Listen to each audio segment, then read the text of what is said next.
बोलिए महापुरुष अच्युतानंद जी की जय। शुद्धि ज्ञानी ज्ञानी गुणी मंडली आज अध्याय आलोचना को आपण मानक स्वागत जनाऊँ। आज मालिका वचन आलोचन आम आलोचना करने जाऊँचे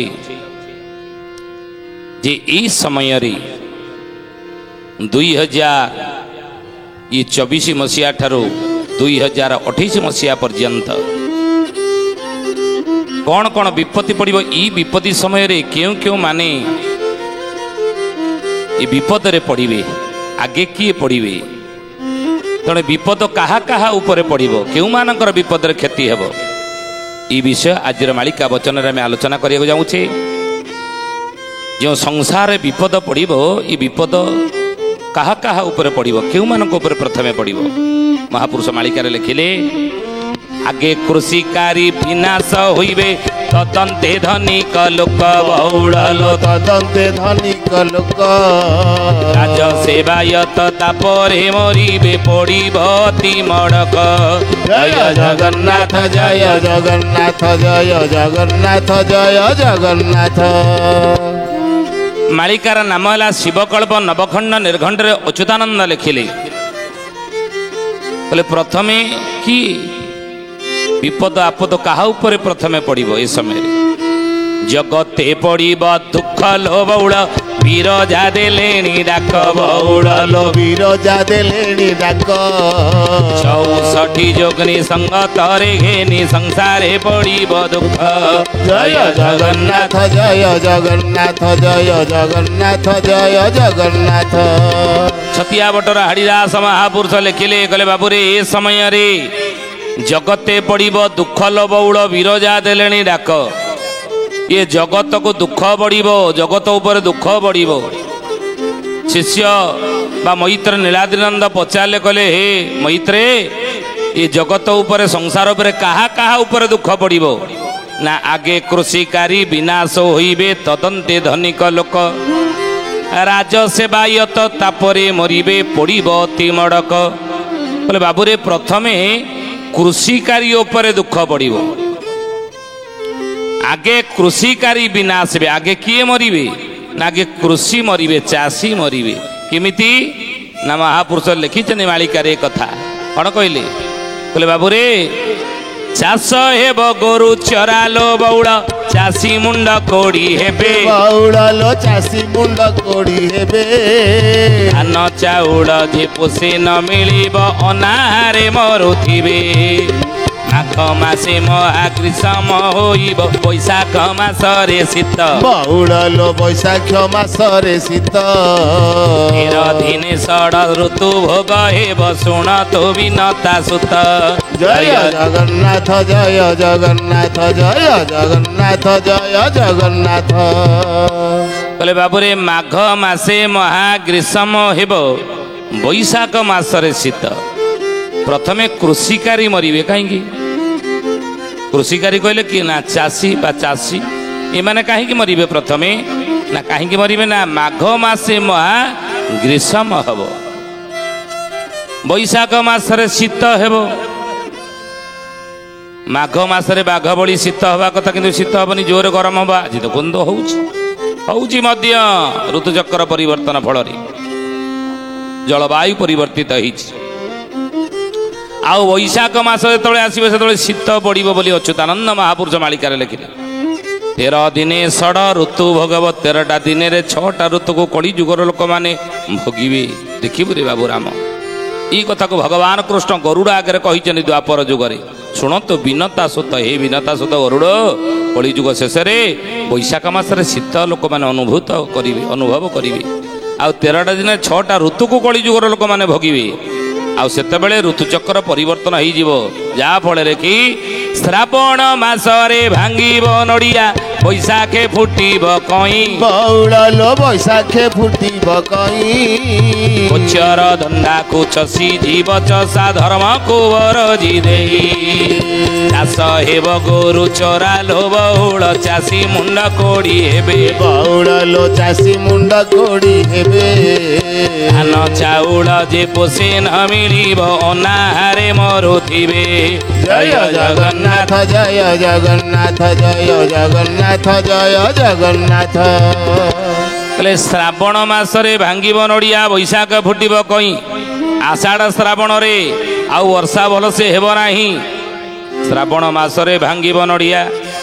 ଶ୍ରାବଣ ମାସ ହେଉଛି ବର୍ଷା ଋତୁ ନୁହେଁ, କହନ୍ତି ଧାରା ଶ୍ରାବଣ ମାସ, ଧାରା ଶ୍ରାବଣ ମାସ ଧାରା ପୁରା ଲାଗିଥିବ ନୁହେଁ।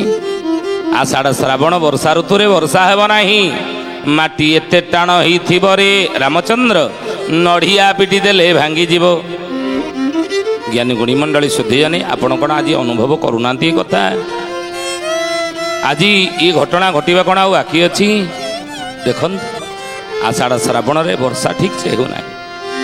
ଆଉ ବର୍ଷା ଅଭାବରୁ ମାଟି ଏତେ ଟାଣ ହେଇ ରହିବ ଯେ ଅଚ୍ୟୁତ କହିଲେ ବାବୁରେ ନଡ଼ିଆ ପିଟି ଦେଲେ ଭାଙ୍ଗିଯିବ। ବୈଶାଖେ ଫୁଟିବ କଇଁ, ବୈଶାଖ ମାସରେ କଇଁ ଫୁଟିବାର ତୁ ଦେଖିବୁ ନା ଗୁରୁଦେବ? ବୈଶାଖ ମାସରେ କଇଁ କେଉଁଠି ଫୁଟିବ ନା ନଦୀ ନାଳରେ, ନଦୀରେ ନାଳରେ ପୁଷ୍କରିଣୀରେ ପୋଖରୀରେ ସବୁ କଇଁ ଫୁଟିବ ନା? ପୋଖରୀ ପୁରା ବୈଶାଖ ମାସରେ ଶୁଖିଲା ହେଇକି ପଡ଼ିଥିବ, ପଙ୍କ ଖାଲି ଦେଖାଯାଉଥିବ। ବୈଶାଖ ମାସରେ କଇଁ ଫୁଟିବ, ପୋଖରୀ ଗୁଡ଼ିକ ସବୁ ଫୁଲ ପାଣିରେ ହେଇଯିବ ନା? କାହିଁକି? ବୋଲି ମହାପୁରୁଷ ଅଚ୍ୟୁତାନନ୍ଦ ଜୀ କି ଶିଷ୍ୟ ରାମଚନ୍ଦ୍ର ପଚାରିଲେ, କହିଲେ ଗୁରୁଦେବ ଆଉ ବୈଶାଖ ମାସରେ ପୋଖରୀ ଗୁଡ଼ିକ ପାଣିରେ କାହିଁକି ଭୁଲ ହବ? ଅଦିନେ ବରଷା ହେବ, ଅଦିନେ ଘଡ଼ଘଡ଼ି ବାବ, ଅଦିନେ ଘଡ଼ଘଡ଼ି ବିହନ ଯାଇ ଚାଷୀ ଛାଡୁଥିବ ରଡ଼ି, ଚାଷୀ ଛାଡୁଥିବ ରଡ଼ି। ଅଦିନେ ବର୍ଷା ହେବ, ଅଦିନେ ଘଡ଼ଘଡ଼ି, ବିହନ ହଜାଇ ଚାଷୀ ଛାଡୁଥିବ ରଡ଼ି। ଅଦିନରେ ସବୁ ହବ। ଆଉ ଅଦିନରେ ଯଦି ବର୍ଷା ହେବ, ଅଦିନରେ ଯଦି ସବୁ ଘଟଣା ଘଟିବ, ତାହେଲେ ମହାପୁରୁଷ କହୁଛନ୍ତି ଋତୁଚକ୍ର ପରିବର୍ତ୍ତନ ଫଳରେ କ'ଣ ହେବ ନା ଶ୍ରାବଣ ମାସରେ ଭାଙ୍ଗିବ ନଡ଼ିଆ, ବୈଶାଖେ ଫୁଟିବ କଇଁ, ନଦୀ ନାଳ ଫୁଲ ହେଇଯିବ। ବୈଶାଖ ମାସରେ ଲଘୁଚାପ ବର୍ଷା ଏଭଳି ଭାବରେ ଲାଗି ରହିବ ଯେ ନଦୀ ନାଳ ଫୁଲ ହେଇକି ପୋଖରୀରେ କଇଁ ଫୁଟିବ, ନଦୀ ପୋଖରୀ ପାଣି ଫୁଲ ରହିବ ବୈଶାଖ ମାସରେ। ଆଉ ଏଭଳି ହେଲେ ଧୀରେ ଧୀରେ ଚାଷ ଉଜୁଡ଼ିଯିବ। ଚାଷୀ ଆଉ ଚାଷ ଠିକ୍ ସେ କରିପାରିବ ନାହିଁ। ଚାଷ ସବୁ ଗୋରୁ ଚରା ହେବ, ଗୋରୁମାନେ ଚାଷ ଜମିରେ ଚରିବେ। ତେଣୁ ପ୍ରଥମେ କୃଷିକାରୀ ବିନାଶ ହେବେ। ଦ୍ୱିତୀୟରେ ମହାପୁରୁଷ କହୁଛନ୍ତି କିଏ ନା ତଦନ୍ତେ ଧନିକ ଲୋକ। ଧନୀମାନେ ଦ୍ୱିତୀୟରେ ସେମାନେ କଷ୍ଟ ପାଇବେ, ଦୁଃଖ ପାଇବେ। ଜଗତେ ପଡ଼ିବ ଦୁଃଖ ଲୋବଉଳ ବିରଜା ଦେଲେଣି ଡାକ। ଏ ଜଗତରେ ଯଦି ଦୁଃଖ ପଡ଼ିବ, ଜଗତବାସୀ ଦୁଃଖ ଭୋଗିବେ। ପ୍ରଥମେ ଦୁଃଖ ଭୋଗିବେ କିଏ ନା ପ୍ରଥମେ ଚାଷୀ ଦୁଃଖ ପାଇବେ। କାହିଁକି ନା ଚାଷ ଧୀରେ ଧୀରେ ଉଜୁଡ଼ିଯିବ। କାହିଁକି ନା ଋତୁଚକ୍ର ପରିବର୍ତ୍ତନ ଫଳରେ ପାଣିପାଗ ବଦଳିଯିବ, ଋତୁଚକ୍ର ଠିକ୍ ଚାଲିବ ନାହିଁ। ତେଣୁ ସେଇଥିପାଇଁ ପ୍ରଥମେ ଚାଷୀମାନେ ଦୁଃଖ ପାଇବେ। ଦ୍ୱିତୀୟରେ ଦୁଃଖ ପାଇବେ ଜଗତରେ କିଏ ନା ଅଚ୍ୟୁତାନନ୍ଦ ମହାପୁରୁଷ ମାଳିକାରେ କହିଲେ ଧନୀମାନେ।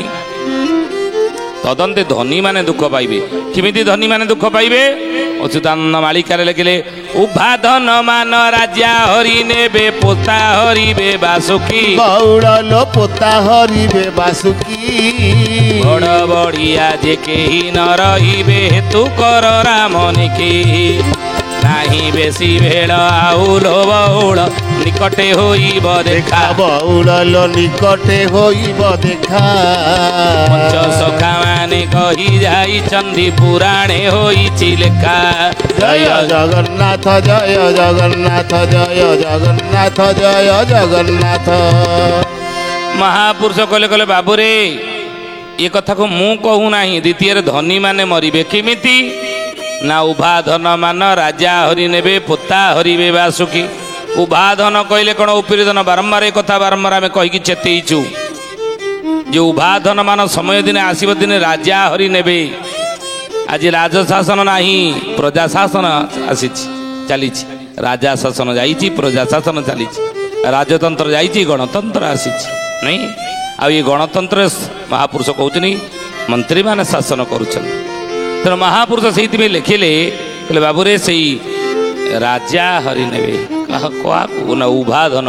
ଉଭା ଧନ କହିଲେ ଗୋଟେ ଓପରି ଧନ। ଓପରି ଧନକୁ ଯାହା ରୋଜଗାର କରିଥିବା ଆମେ ଲାଞ୍ଚ ନେଇ, କିଳାପତି ନେଇ, ମହାପୁରୁଷ କହୁଛି ତାକୁ ସମୟ ଆସିବ ରାଜା ହରି ନେବେ।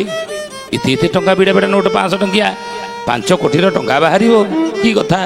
ଏତେଟା ଜାଗାରେ ସବୁ ପ୍ଲଟ୍ ବାହାରିବ କି କଥା? ଇଏ ଆଜି ଦେଖନ୍ତୁ ପ୍ରତିଦିନ जदि पेपर पृष्ठा आपण ओलटेबे विभिन्न समाचार माध्यम आम शुणुंट देखुंट प्रतिदिन लांच खोर माने लांच नौथिबा लोक माने धरा पड़ुछन विजिलेंस हाथ में धरा पड़ी आरेस्ट होगी जेल जाउछंती तथापि दुनिया लांच बंद होना ये किलापति बंद होना दुर्नीति बंद होना ना तेणु महापुरुष अच्युत से कहले से उभा धन मान हरि ने राजा सरकार पोता हरिबे बासुकी पोता जहाँ लुचेला रखते बासुकी कहले माटी खाइब 2000 टंकिया बंद हो गला नहीं बंद हो तेणु आप जहाँ रखिए सब सुधा बैंक रखी दिखाँ तेणु महापुरुष कहले जदि किए रखिदे एत टाँग तो बैंक डिपोजिट करहबनी जिते रखी 2000 टंकिया कौन करवा ना फोपाड़ी देवा ट्रेन डबारे हो पोखर हो मंदिर हुंडी हो कौटी हो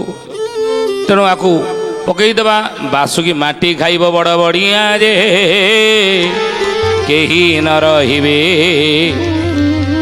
हेतु कर रामनिकी कहले बड़ बड़िया कहीं रही कहीं महापुरुष कहले युद्धर घन घटा जो बड़ बड़िया कहीं आगू रही युद्ध हम युद्ध हेले समस्त टंका जी जिते रखी था प्रथम सेना बाहिनी खर्च हे